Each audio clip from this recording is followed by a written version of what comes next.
ज्ञान सुना दे विधि बता दे, हो मेरा कल्याण भक्त मैं अर्ज करूं। धर्मदास जब न्यो बोला, 68 तीर्थ नाऊंगा। धर्मदास जब न्यो बोला, 68 तीर्थ नाऊंगा। गीता जी का पाठ करता हूँ, इस विध मुक्ति पाऊंगा। गीता जी का पाठ करता हूँ, इस विध मुक्ति पाऊंगा। राम कृष्ण के गुण गाऊंगा, मिल स्वर्ग में स्थान भक्त में अर्ज करूं। ज्ञान सुना दे विधि बता दे, हो मेरा कल्याण भक्त में अर्ज करूं। अब धर्मदास जी ने कहा कि मैं ऐसे ऐसे गीता जी का पाठ करूंगा, राम कृष्ण का जाप जपूंगा और तीर्थ में स्नान करूंगा, इससे मोक्ष मिलेगा। परमात्मा कहने लगे, धर्मदास जिस तालाब में, जिस जोहड़ में तूने स्नान किया और जल का लोटा भर के उसने साथ रखा हुआ था, उस जोहड़ से, तालाब से, मथुरा के सरोवर से, उसमें जीव जंतु घूम रहे थे उस जल में, लोटे के जल में। परमात्मा ने कहा कि इस तालाब में ये जीव जंतु रहते हैं, और देख इस तालाब में मछली है, कछुए हैं, मेंढक हैं, ये तो सदा इसी में रहते हैं। तो तेरे से पहले तो इनका मोक्ष हो जाना चाहिए था, अगर तू इस तीर्थ में नहान मात्र से, स्नान मात्र से मोक्ष मानता है। तीर्थ जल में कछ और बच्चा, ये जीव बहुत से रहते हैं। तीर्थ जल में कछ और मच्छा, ये जीव बहुत से रहते हैं। इनकी मुक्ति ना होती जो कष्ट बहुत सा सहते हैं। इनकी मुक्ति ना होती ये कष्ट बहुत सा सहते हैं। सतयुग में राम कृष्ण नहीं थे, तब किसका धरते ध्यान भक्त में अर्ज करूं। ज्ञान सुना दे विधि बता दे, हो मेरा कल्याण भक्त में अर्ज करूं। ज्ञान सुना दे विधि बता दे, हो मेरा कल्याण भक्त में अर्ज करूं। फिर दूसरा और तरीका बताया, एकादशी का व्रत करत हूँ, जीव हिंसा कोई करता ना। एकादशी का व्रत करत हूँ, जीव हिंसा कोई करता ना। शिवलिंग पूजा गुरु की सेवा किए बिना भी सरता ना। शिवलिंग पूजा गुरु की सेवा किए बिना भी सरता ना। शालिग्राम की पूजा करता मैं, दिन में सुबह और शाम भक्त में अर्ज करूं। ज्ञान सुना दे विधि बता दे, हो मेरा कल्याण भक्त में अर्ज करूं। भगवान बोले, यदि एकादशी का व्रत होता, सारा दिन कुछ नहीं खाना, कति नहीं खाना। और भगवान ने कहा, गीता जी अध्याय नंबर 6 के श्लोक नंबर 16 में कहा कि अर्जुन, ये साधना, ये योग, ये भक्ति ना तो गणा खानाड़े की और ना बिल्कुल ना खानाड़े की, यानी व्रत करनाड़े की कभी सफल नहीं होती। और पढ़े गीता करे उसके उल्टे काम सारे, तो काहे का भक्त है। और फिर बताया कि यदि व्रत करने से, भूखा मरने से परमात्मा प्राप्ति होती है, तो जिस समय अकाल गिरे हैं, लाखों लोग हाहाकार मर के 20-20 दिन भूखे, 30-30 दिन भूखे रहकर मर गए हैं, केवल घास भी खाने को नहीं मिला, तो क्या उनका मोक्ष हो गया? व्रत करे से मुक्ति हो तो अकाल पड़े क्यों मरते हैं। व्रत करे से मुक्ति हो तो अकाल पड़े क्यों मरते हैं। शिवलिंग पूजा और शालिग सेवा अनजाने में करते हैं। शिवलिंग पूजा या शालिग सेवा अनजाने में करते हैं। चेतन होकर भूल रहे तुम, हुए पत्थर से नफराम भक्त मैं अर्ज करूं। ज्ञान सुना दे विधि बता दे, हो मेरा कल्याण भक्त में अर्ज करूं। फिर परमात्मा आगे बताते हैं, तीर्थ बाट चले जो प्राणी वो जीव बहुत से मार है। परमात्मा ने पूछा कहाँ से आए हो आप? धर्मदास जी ने कहा मैं बांधवगढ़ से आया हूँ। बांधवगढ़ से मथुरा कितनी दूरी पर है? 250 कोस। 250 कोस मीन 700 किलोमीटर। और कहा मैं पैदल चल के आया हूँ। धर्मदास जी कहते हैं क्योंकि धार्मिक व्यक्ति थे, पहले साधन भी ऐसे नहीं थे। कहने लगा मैं पैदल चल के आया हूँ वहाँ से यहाँ तक। तो परमात्मा ने कहा वहाँ से तेरी बांधवगढ़ से, MP में है बांधवगढ़ मध्य प्रदेश में, और वहाँ से UP में मथुरा यहाँ तक आने में कितने जीव कीड़े मकोड़े तने कुचल डाले, और तू कह मैं जीवन सा नहीं करता। और इस जल में स्नान किया तने, इस तालाब में, तीर्थ के तालाब में कितने जीव मार दिए। जैसे लोटे में देख तेरे जीव जंतु घूम रहे, और स्नान करते समय नो तना रगड़ रगड़ के मार डाले। और पाप पुन एक भी कोई ना इस डले डोन का, और पाप कर लिए तना अरबों कट्ठे। तीर्थ बाट चले जो प्राणी वो जीव बहुत से मार है। जल में सूक्ष्म जीव रहते हैं स्नान करत संगार है। जल में सूक्ष्म जीव बहुत हैं स्नान करत संगार है। भाई चौका देवो अवन करो। चौका देवो ये लिपा पोती करते हैं अलग से, और फिर रोटी बनाते हो, खाना बनाते हो। चौका देवो अवन करो उनमें हो हिंसा बे उन्मान भक्त मैं अर्ज करूं। ज्ञान सुना दे विधि बता दे हो मेरा कल्याण भक्त में अर्ज करूं। 7 दीप और 9 खंड ये सोपन जैसा खेल है। 7 दीप और 9 खंड ये सोपन जैसा खेल है। 3 लोक और ये भवन चतुर्दश ये काल बलि की जेल है। 3 लोक और भवन चतुर्दश ये काल बलि की जेल है। महाप्रलय में नष्ट हो जावे फिर कहाँ करो विश्राम भक्त में अर्ज करूं। ज्ञान सुना दे विधि बता दे हो मेरा कल्याण भक्त में अर्ज करूं। अब धर्मदास ने काफी वाद विवाद किया तो परमात्मा अंतर ध्यान हो गए, सामने से अदृश्य हो गए। फिर वो रोने लग गया, जुल्म कर दिया मैंने तो, कितना सुंदर ज्ञान देव थे और मैं वाद विवाद से भगवान को दूर कर दिया। इतनी कह साहेब कबीर अंतर ध्यान होया जी। इतनी कह परमेश्वर कबीर अंतर ध्यान होया जी। अपनी गलती जाने धर्मदास फूट फूट के रोया जी। अपनी गलती जाने धर्मदास फूट फूट के रोया जी। भूल में जीवन खोया जी अब हो गया सच्चा ज्ञान भक्त में अर्ज करूं। ज्ञान सुना दे विधि बता दे हो मेरा कल्याण भक्त में अर्ज करूं। अब ये मथुरा जाने वाले क्या करते हैं, बरसाना जाते हैं। और बरसाना में किस लिए जाते हैं कि कृष्ण जी के पाने के लिए राधा जी की सिफारिश लुआने। राधे राधे श्याम मिला दे, राधे राधे श्याम मिला दे। राधे ने मुश्किल तो मिला करता रो पीट के श्याम, और राधे न मिलवाओगी ना राधे बरसाने में ना वो श्याम बरसाने में।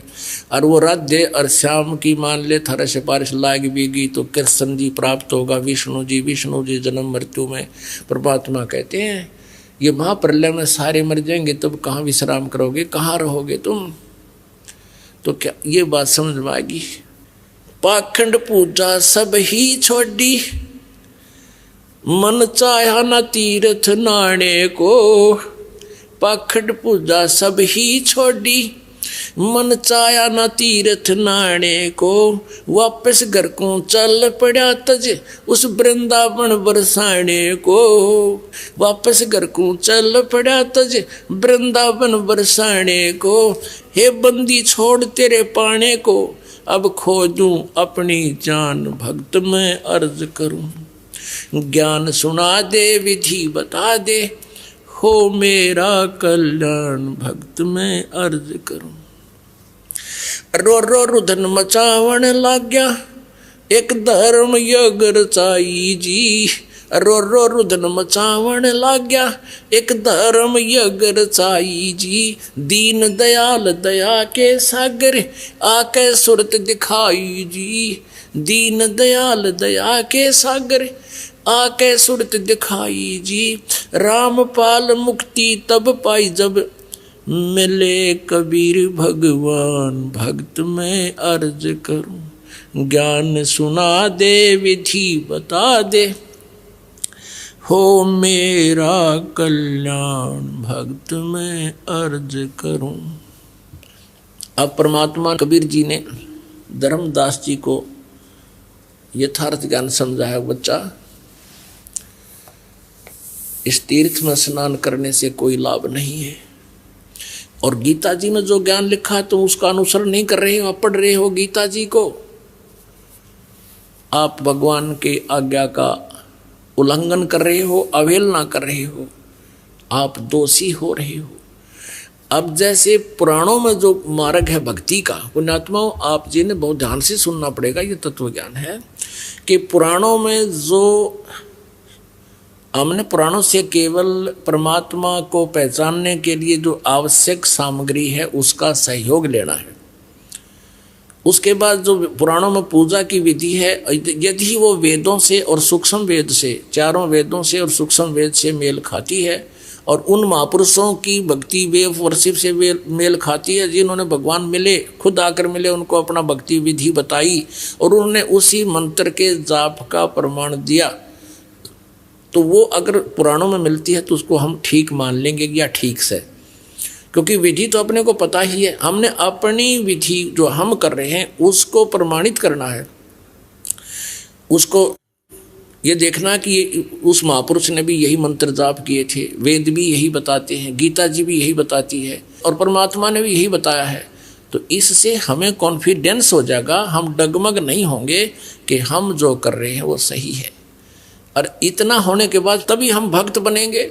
गीता जी अध्याय नंबर 2 के श्लोक नंबर 53 में कहा कि अर्जुन, जब तेरी बुद्धि भिन्न भिन्न प्रकार के भ्रमित करने वाले ज्ञानों से हटकर एक तत्व ज्ञान पर, परमात्म ज्ञान पर टिक जाएगी, तब तो दृढ़ हो जाएगा, तब तो तू योग को प्राप्त होगा, जब तो भक्ति तेरी स्टार्ट होएगी, जब तो तू भक्त बनेगा। ना तो कोई भ्रमित कर देगा अपने लिए, भक्ति का नाश कर जाएगा तेरी का। तो इस प्रकार इस परमात्मा को पहचानने के लिए हमने भिन्न भिन्न प्रकार के जो सदग्रंथ हैं इनका सहारा इसलिए लेना।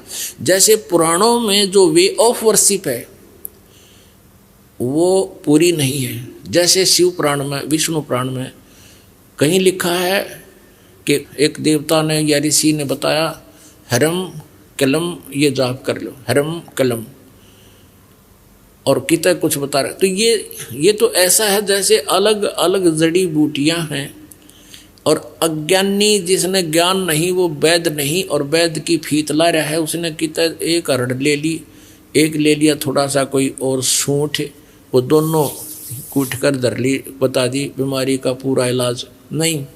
वो तो वैद ने और वैद की बुक में, पुस्तक में, औषधियों की पुस्तक में वो रेसो और लिखा हुआ है कि इसको ऐसे ये आइटम मिलाओ।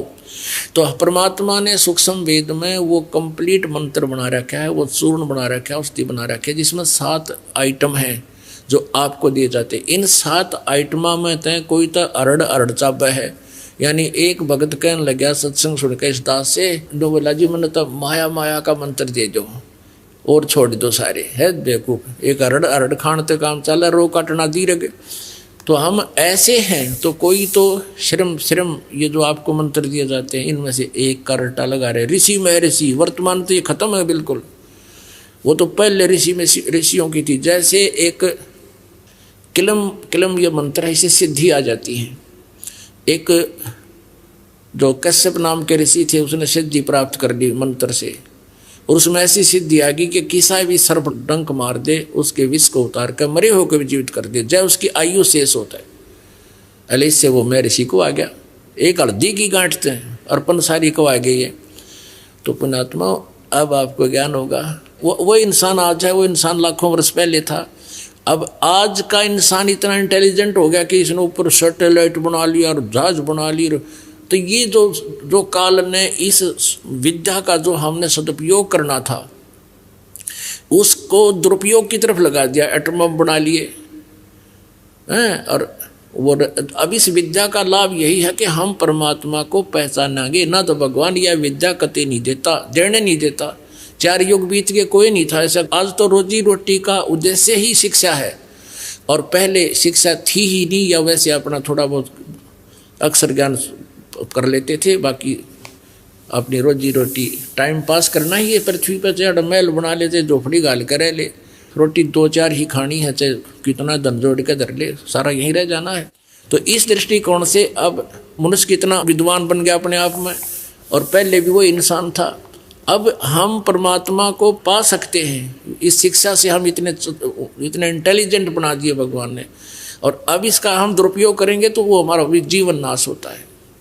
तो इस प्रकार तो धर्मदास जी को परमात्मा ने समझाने की चेष्टा की कि भाई जो साधना तुम करते हो, जो विधि त्याग कर करते हो, जैसे पुराणों में जो साधना है वो वे ऑफ वर्शिप है, वो नहीं हमने रखना, वो मान्य नहीं है, क्योंकि वो वेदों और गीता और सूक्ष्म वेद से नहीं मिलती, और उन महापुरुषों को जिनको भगवान मिला उनकी वे ऑफ वर्शिप से वो नहीं मिलती है, तो उनकी जरूरत नहीं। लेकिन जो परमात्मा ने जो हमें ज्ञान सुनाया था, सृष्टि रचना सुनाई, वो सृष्टि रचना परमात्मा की सच्ची है, लेकिन हम उसको सच्ची तभी मानेंगे तब हम अपने जिन सदग्रंथों को सही मानते रहे, और उन सदग्रंथों में वो भी पा जा।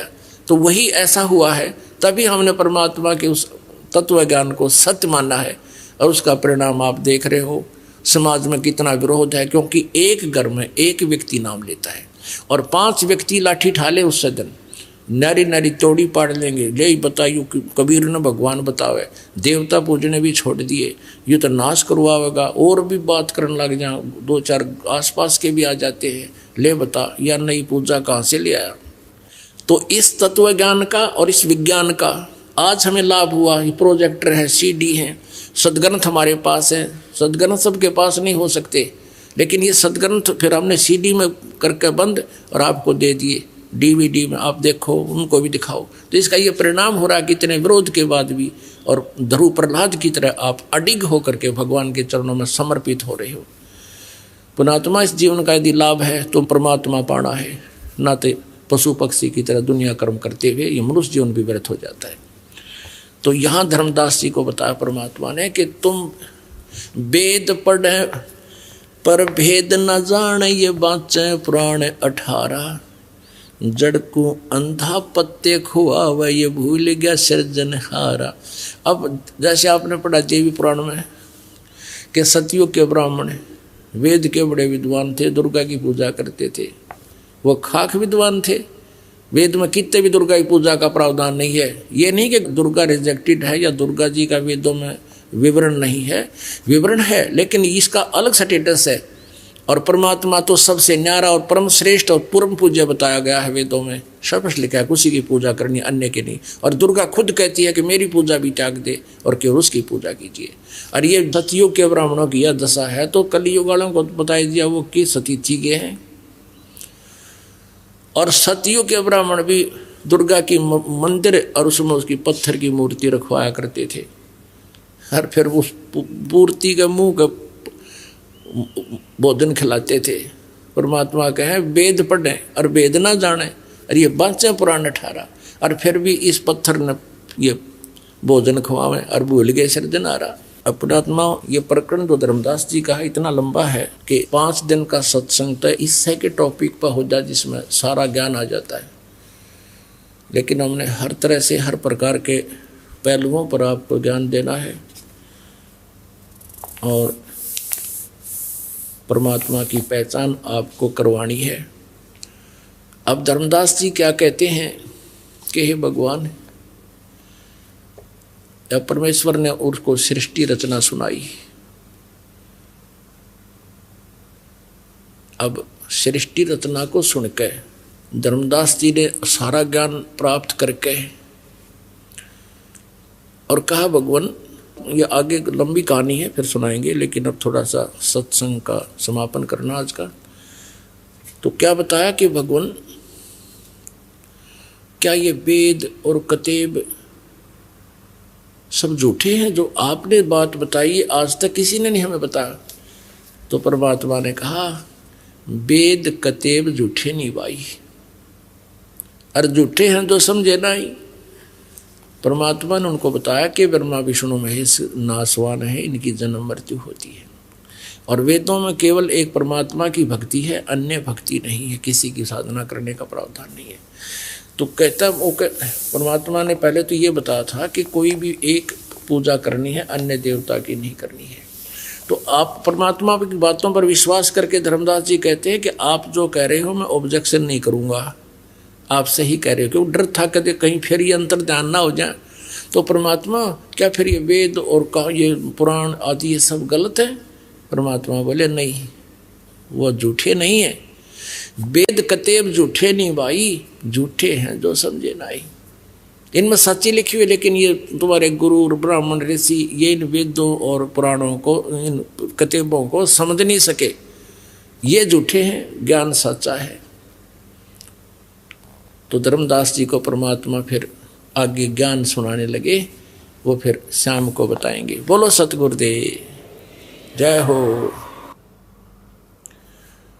परम पिता परमात्मा पूर्ण ब्रह्म सारी सृष्टि के रचनहार कुल मालिक कबीर देव कबीर साहब जी की असीम कृपा से आप पुण्यात्माओं को ये सत्संग सुनने का सुअवसर प्राप्त हुआ।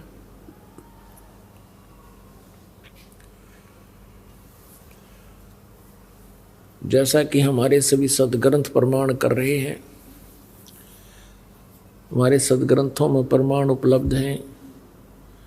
परमात्मा कैसा है, कौन है, उसका नाम क्या है,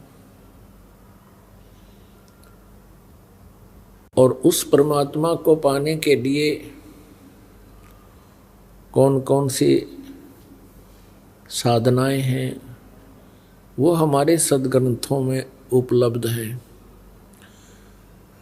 दुख की बात यह है कि हमें आज तक अपने सदग्रंथों में छुपे गूढ़ रहस्यों का पता नहीं लगा।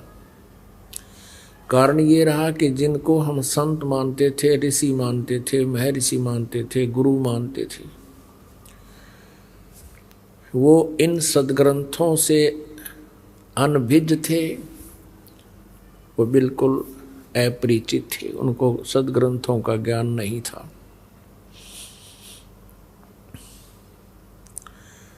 उन सदग्रंथों के ज्ञान को परमात्मा ने स्वयं आकर के अपनी वाणी में, सच्चिदानंद घन ब्रह्म की वाणी में, कबीर वाणी में पुनः उजागर किए। क्योंकि एक ब्राह्मण समाज को छोड़कर, ब्राह्मण वर्ण को छोड़कर कोई भी शिक्षित नहीं था, और शिक्षित ना होने से, अक्षर ज्ञान ना होने से, संस्कृत भाषा में सदग्रंथों को लिपिबद्ध होने के कारण जनसाधारण सदग्रंथों को नहीं समझ सका। और जिनको हम ऋषि महर्षि ब्राह्मण गुरु कहा करते थे, ब्राह्मण माने आध्यात्मिक गुरु, संत कहो, ब्राह्मण कहो, ऋषि कहो, ये सब गुरुपद को प्राप्त प्राणियों के ही उपमात्मक नाम हैं। तो जो गुरु थे वो अपने सदग्रंथों से परिचित नहीं थे। परमेश्वर ने आकर के वो जानकारी दी।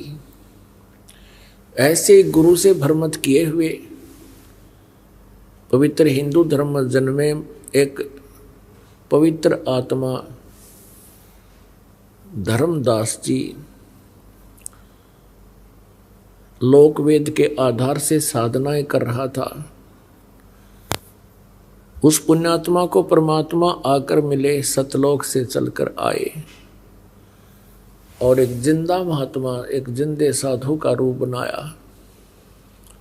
जिंदा महात्मा मुसलमानों में होते हैं, मुसलमान फकीर माने जाते हैं, जो एक काला सा ओवरकोट पहनते हैं, एक कच्छा पहनते हैं घुटनों तक का, और सिर पर एक काला ही टोप होता है ऊंचे से चोटे का, नो गोल गोल सा। उस जिंदे के भेष में परमात्मा आकर के धर्मदास जी को मिले। जैसा कि आपको सत्संग में सुबह सुनाया गया था, उसी प्रकरण को आगे बढ़ाते हैं। धर्मदास जी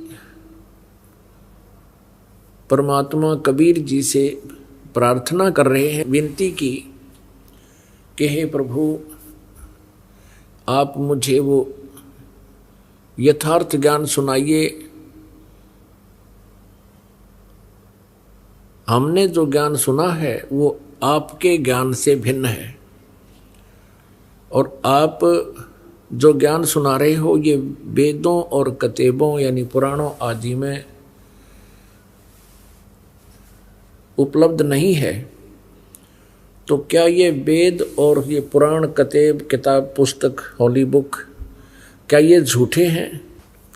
बस परमेश्वर कबीर जी ने कहा कि वेद कतेब झूठे नहीं भाई, झूठे हैं जो समझे नहीं।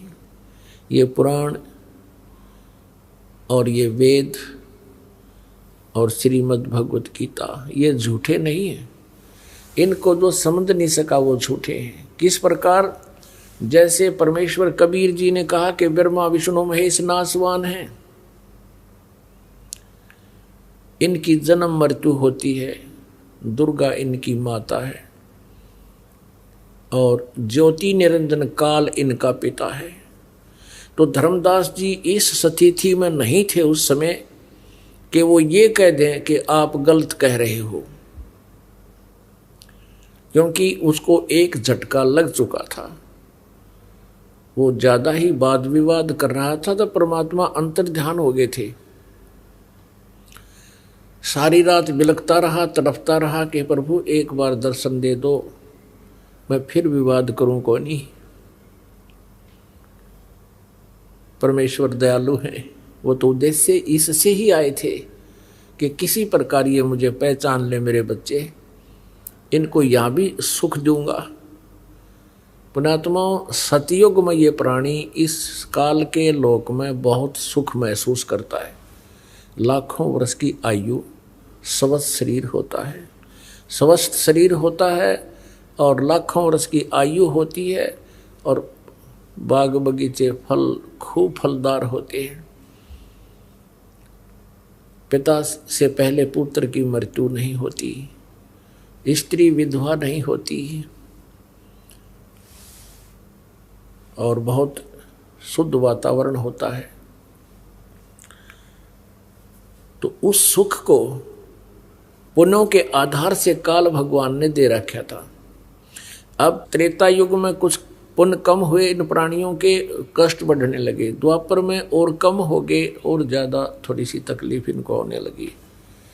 अब कलयुग में वो पुण्यात्माएं जो बार बार जन्म प्राप्त करते हुए आ रहे हैं, अब कलयुग में उनके पुण्य बिल्कुल अक्षीण हो चुके हैं।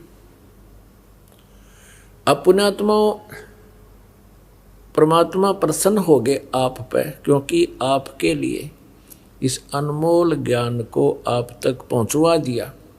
ये काल के दूत और ये काल भगवान कभी भी इस ज्ञान को आप तक नहीं पहुंचने देता, क्योंकि इन काल के दूतों, ऋषि, महर्षि, नकली गुरुओं, मंडलेश्वरों को उसने इसीलिए भेज रखा है कि जनता को सच्चाई का पता नहीं लगने देना, ये बोली आत्मा मानव को।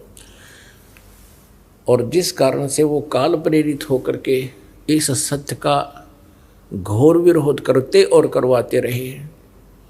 लेकिन अब परमात्मा की कृपा हुई है कि समाज को शिक्षित किया जाता न पहले, नहीं तो ये पहले सन 1398 से सन 1518 तक परमात्मा यहाँ आए रहे और यही ज्ञान बताया करते थे जो लिपिबद्ध करवाया गया था, जो आज दास आपको पढ़ पढ़ कर सुना रहा उस मालिक की महिमा को।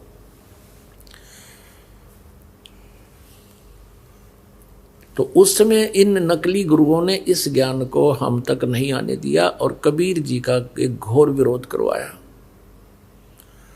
आम जनता नफरत करने लगी कबीर परमात्मा से, लेकिन परमेश्वर ने अपना जो कार्य करना था वो कर दिया था। ताकि वो लीला इसलिए की थी कि 600 वर्ष पहले परमात्मा ने जो ज्ञान बोला और लिखवाया था, आज वो हमारे सदग्रंथों में है। इससे हमें पहचान होगी कि वो परमात्मा थे।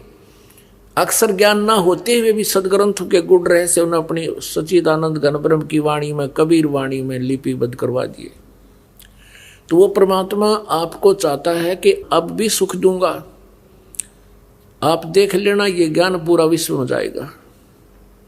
और जो हाहाकार मची हुई है अब किसी ने देख ले, 2 नंबर के काम करते समय कति आगा पीछा नहीं देखता, मानो मिलावट करने की दाव लगता है मिलावट कर लेता है, चोरी का दाव लगता है चोरी कर लेता है, रिश्वत का दाव लगता है रिश्वत ले लेता है। एक माया ही आधार बन गई है। किसी क्षेत्र में देख लो, रक्षक भक्षक हो चुके हैं। ये स्थिति जो वर्तमान में अब मानव की हो चुकी है, ये बहुत क्रिटिकल स्टेज आ गई है। इज्जत रही नहीं, बड़े छोटे की शर्म रही नहीं, और माया के लिए आप देखते हो इतनी इतनी घटनाएं सुनते हैं। जब मंत्री, मुख्यमंत्री, प्रधानमंत्रियों को भी और जजों को भी ये कहा जा रहा है कि इनमें भी कुछ व्यक्ति घने भ्रष्ट हो चुके हैं, फिर आम जीव कैसे जीवेगा? उसको क्या आधार रह गया फिर जीने का? तो पुण्यात्माओं, इस काल भगवान का तरीका है दूसरा, ऐसे दुष्ट लोगों को सेट करने का। इस काल का तरीका है जैसे परशुराम जी को भेज दिया, उस समय यही स्थिति आ गई थी जो वर्तमान में इन राजनेताओं की आ चुकी है। तो उस समय उन्होंने क्या किया कि वो सब दुष्ट हो गए थे। अक्षत्री लोग विष्णु लोक से एक पुण्यात्मा भेजी गए थे और परशुराम जी ने सभी अक्षत्रियों को उनको काटा था, फरसे से मूछ दिया था, कती काट दिया था, और पूरी पृथ्वी पर कोई उन्नकम्मी आत्मा छोड़ी नहीं थी। इस तरह सेटिंग करता है युग काल। और कबीर परमात्मा कैसे सेटिंग करता है, ये समाधान नहीं है जो वो किया गया था। उससे ठीक है, कुछ दिनों के लिए कुछ डर भय बन जाता है, लेकिन अंतःकरण में जगह बनी नहीं। परमात्मा कबीर जी का जो तरीका है वो ज्ञान के आधार से मानव को सच्चाई से परिचित करा करके, अध्यात्म ज्ञान से परिचित करा के इसका उत्थान करता है। बुरे से बुरा, डाकू से डाकू व्यक्ति भी इस ज्ञान को समझकर तुरंत बुराई त्याग देता है। तो एक बार अब फिर विश्व में ये ज्ञान पूरे विश्व में जाएगा। परमात्मा कबीर जी ने 600 वर्ष पहले अपनी वाणी में लिख रखा है कि धर्मदास, एक समय आएगा कलयुग में पूरे विश्व में मेरी ही पूजा होया करेगी। जो भक्ति करेगा वो तो करेगा मेरी ही, ना करेगा वो अलग बात होगी।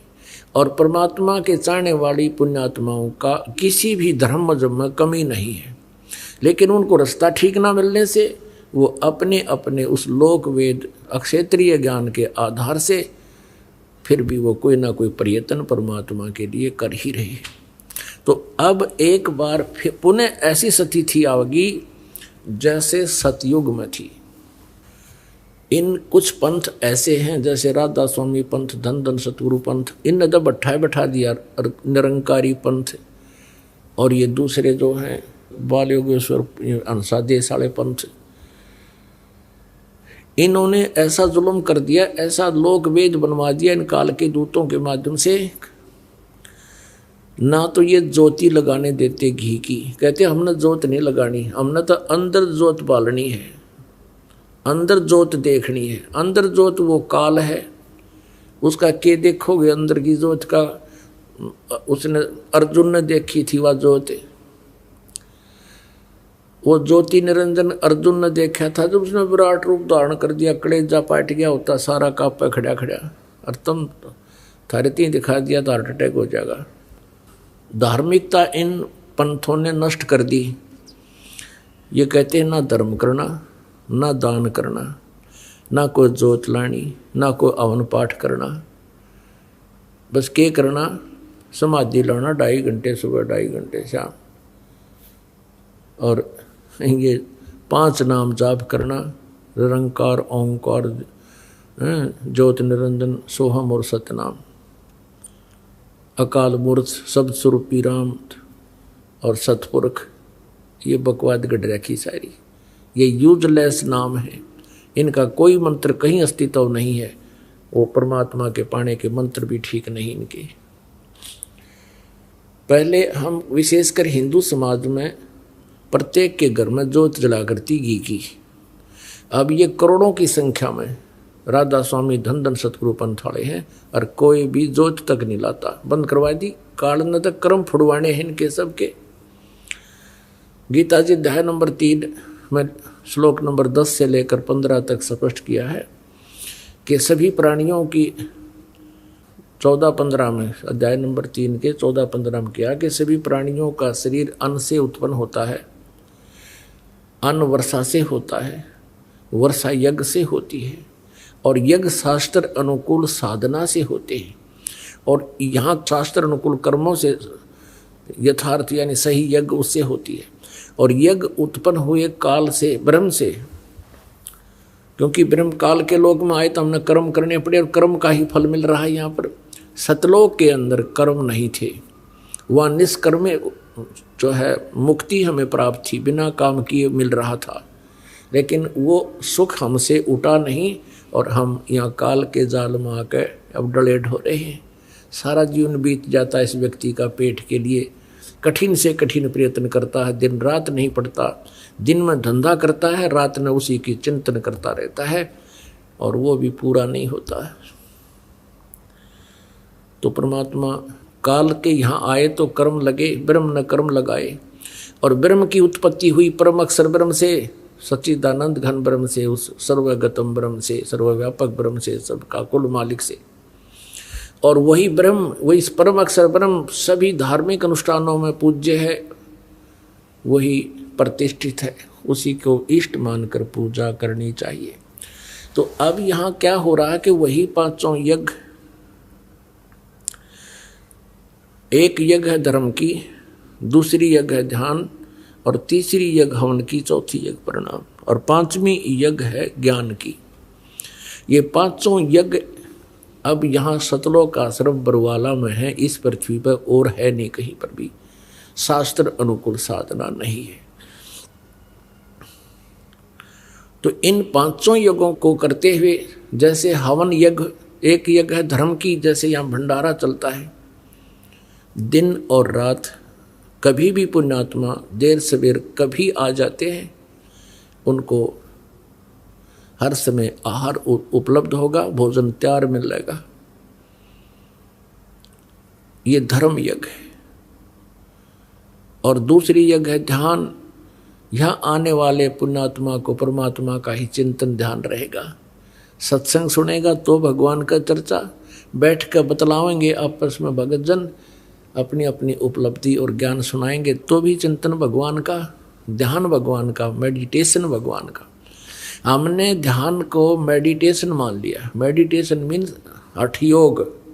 ध्यान का अर्थ होता है भगवान की भूल ना पड़े, हमारा वो मेडिटेशन है, वो ध्यान है। तीसरी यज्ञ है हवन की। अब यहाँ पर ये ज्योति जल रही है परमात्मा की।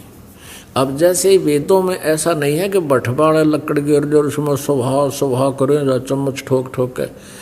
हवन का अर्थ है घी प्रज्वलित कर देना, देसी घी गाय भैंस का। उससे जो प्रतिक्रिया एटमॉस्फेयर में होती है वो होगी ही होगी। अब परमात्मा ने एक सिंपल वे निकाला।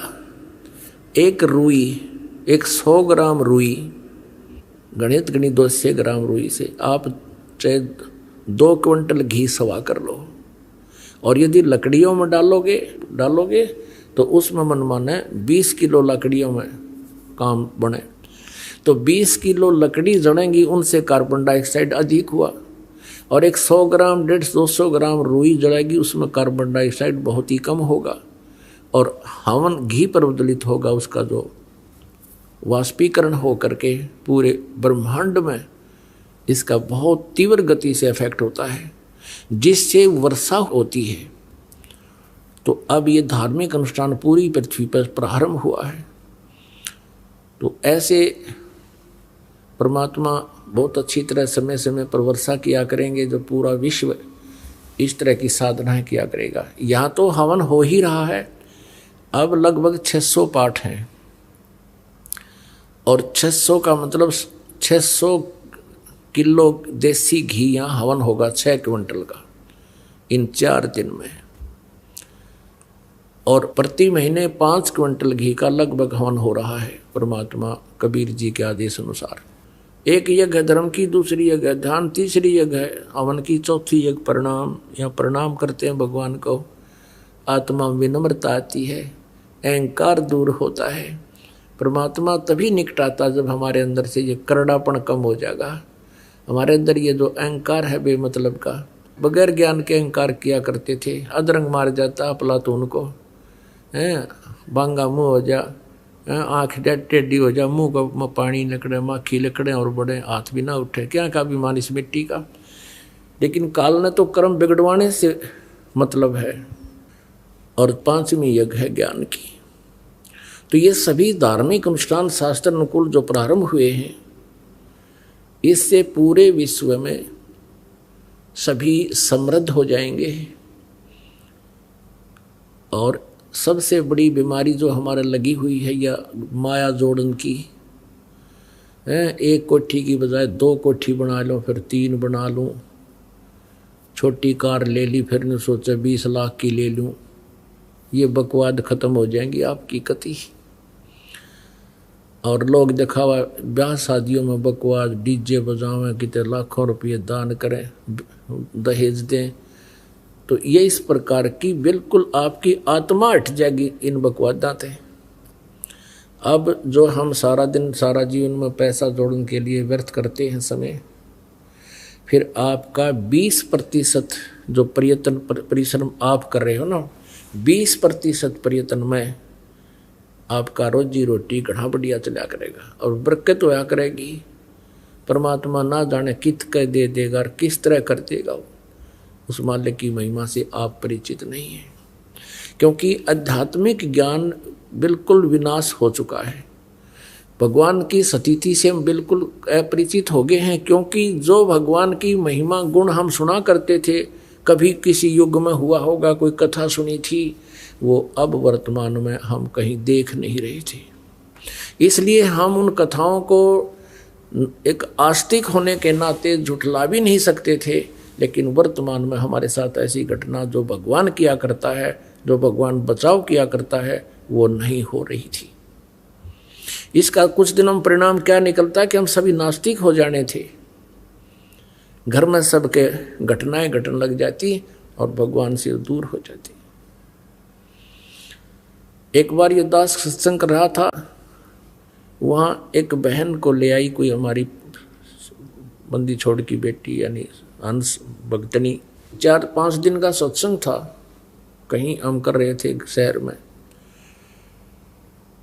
तो 5वें दिन उसने नाम लिया और अपनी सारी राम कहानी बताई। उसने बताया कि जी मैं पहले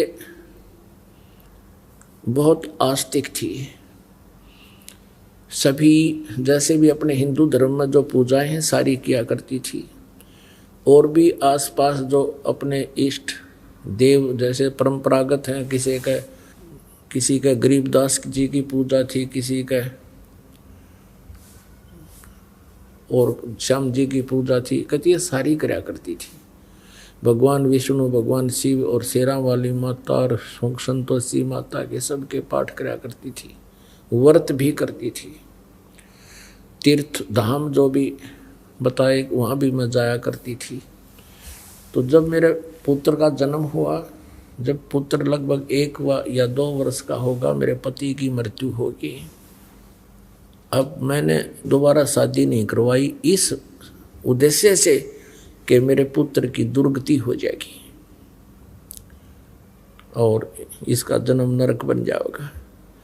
जैसे तैसे मजदूरी कर करा के बच्चे को बड़ा किया, पाला पोसा, और बच्चे की सुरक्षा के लिए, बच्चे के जीवन दान के लिए, उसकी दीर्घ आयु के लिए हर जगह मन्नत मान्या करती थी।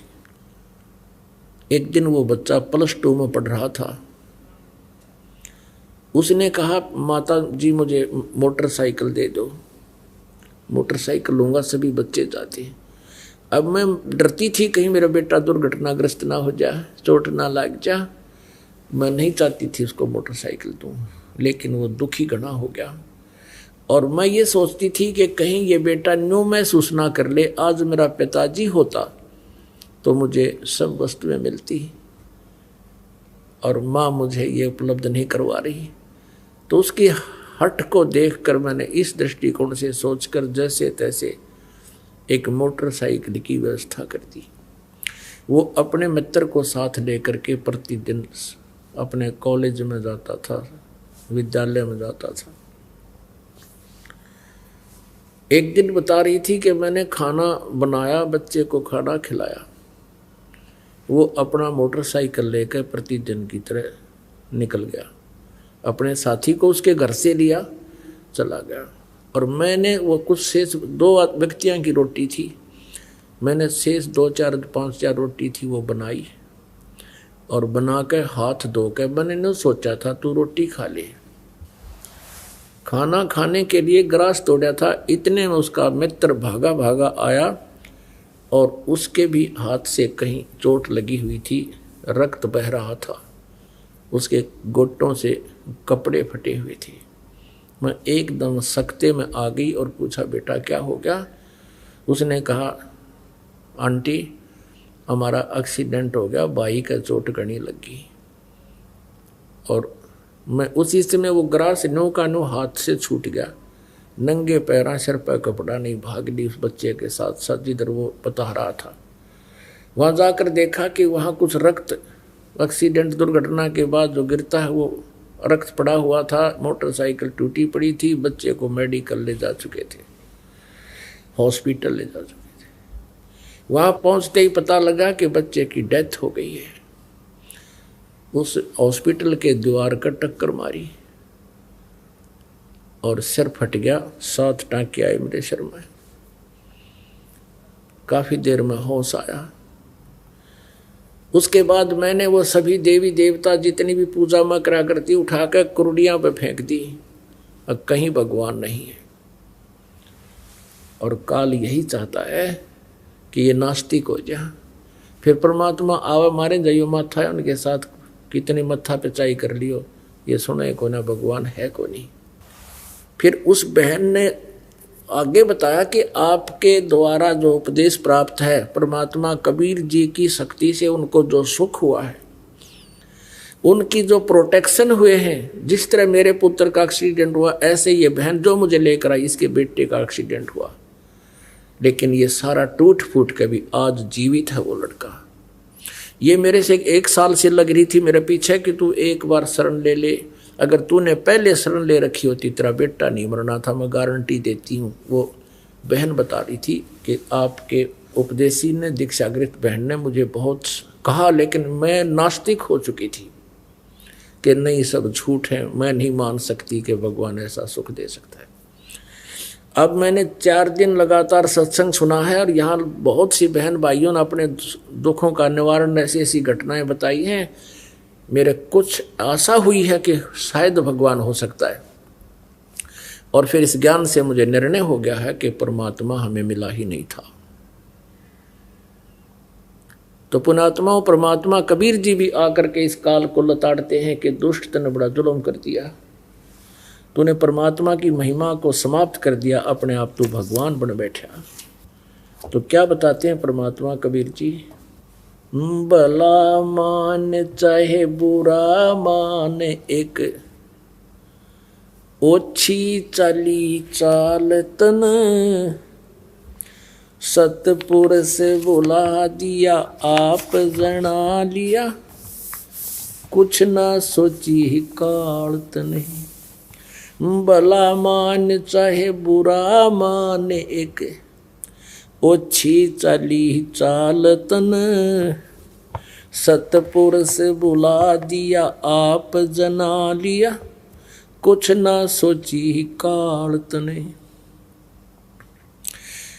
वेद पुराण ये कुरान बना के, ओछा कथ दिया ज्ञान तने, सूक्ष्म वेद का भेद छुपा के, या गलती करी महान तने। वेद पुराण कुरान बनाए, ओछा कथ दिया ज्ञान तने, सूक्ष्म वेद का भेद छुपा के, गलती करी महान तने। ऋषि मुनि निराकार बतावे, साकार कहें पुराण तने, अपनी महिमा आपे गाई, ये जीव कहें भगवान तने। ऋषि मुनि निराकार बतावे, साकार कहें पुराण तने, अपनी महिमा आपे गाई, ये जीव कहें भगवान तने। तपत सिला पे भूने के खावे, ये जीव किए घने काल तने, सतपुरुष बुला दिया आप जना लिया, कुछ ना सोची काल तने। भला मान चाहे बुरा मान एक, ओछी चली चाल तने, सतपुरुष बुला दिया आप जना लिया, कुछ ना सोची काल तने।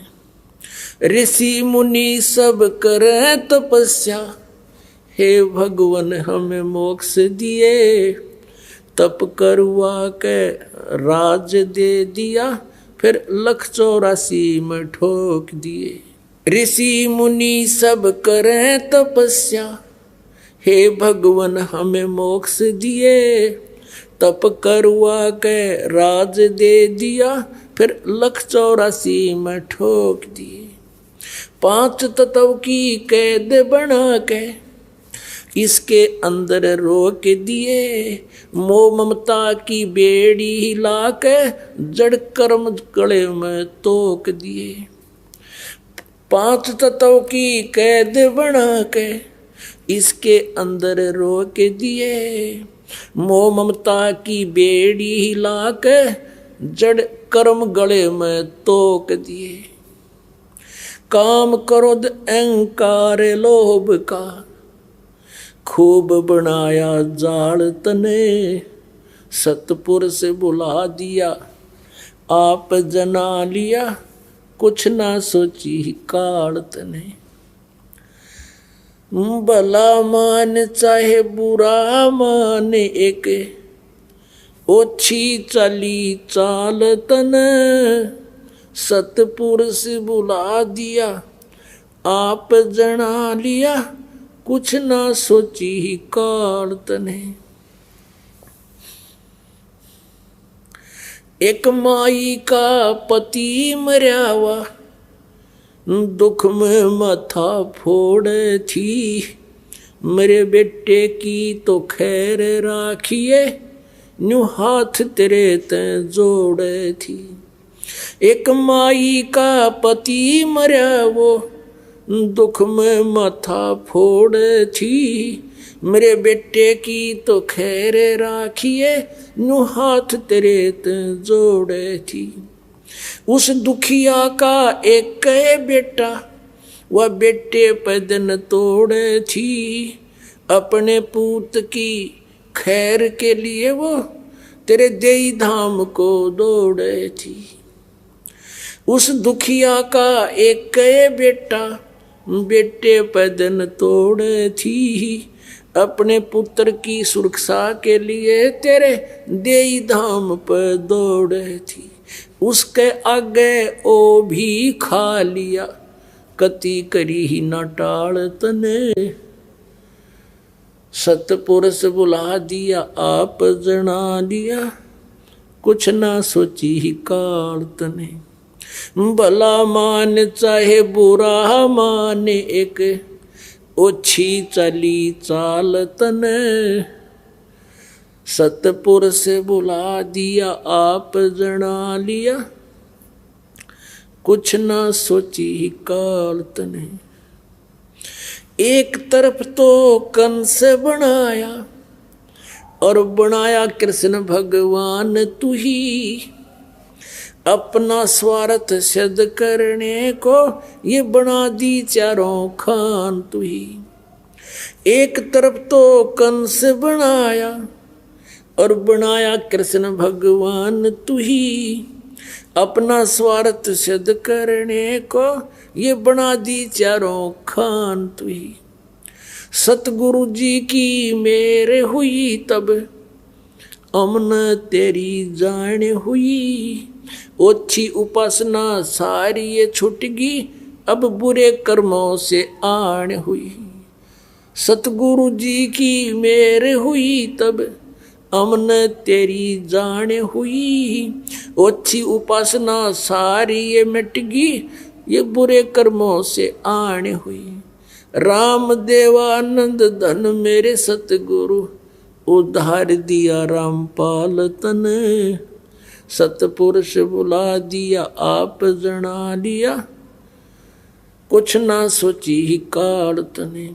भला मान चाहे बुरा मान एक ओछी चली चाल तने।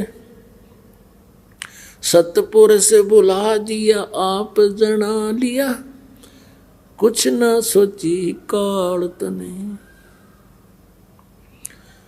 अब इस शब्द के माध्यम से ये निर्णय किया गया है